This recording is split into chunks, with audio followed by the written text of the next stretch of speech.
laporan resmi tidak ada, cuman sekilas kita pahami bahwa kedua pasang ini, suami istri ini, memang selalu diawali cekcok sebelumnya.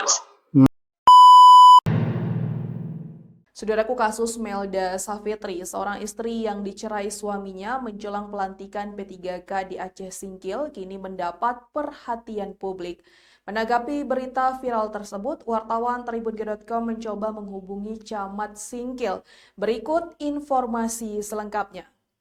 Saudaraku, kasus viral yang menimpa Melda Savitri, seorang istri yang diceraikan suaminya jelang pelantikan sebagai pegawai pemerintah dengan perjanjian kerja atau P3K di Kabupaten Aceh Singkil, terus menjadi perbincangan hangat publik.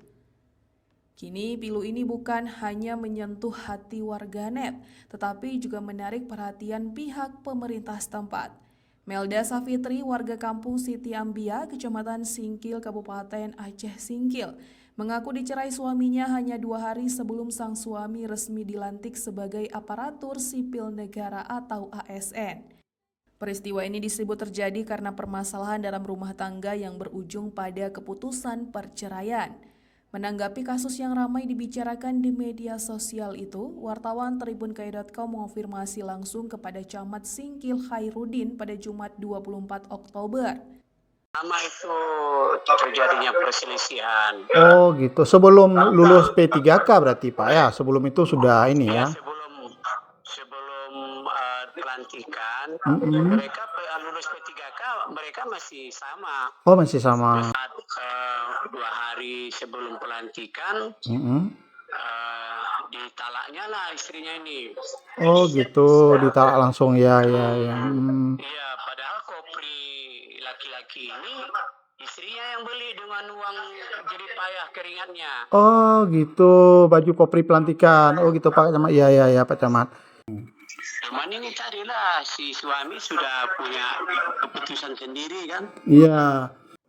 Salah 3 nggak bisa lagi, Iya, kecuali betul. dinikahkan. Iya. Menurut keterangan Camat Khairuddin bahwa Melda Savitri dan suami memang sempat terlibat konflik rumah tangga yang cukup panjang, bahkan sebelum dilantik jadi P3K. Khairuddin Camat Singkil mengungkapkan sekilas dipahami bahwa kedua pasangan ini memang selalu diawali cekcok dalam rumah tangga. Disebutkan, meski ada pertengkaran yang kerap terjadi, hubungan Melda dan suaminya sebenarnya masih terlihat baik menjelang pelantikan P3K. Namun, berdasarkan informasi yang didapat, hubungan antar keluarga dari kedua belah pihak sudah lama renggang. Khairuddin menuturkan perceraian terjadi hanya 2 hari sebelum pelantikan P3K suami Melda. Momen itu disebut-sebut menjadi pukulan berat bagi sang istri yang telah mendukung suaminya sejak awal perjuangan. Hidup dengan itulah anak.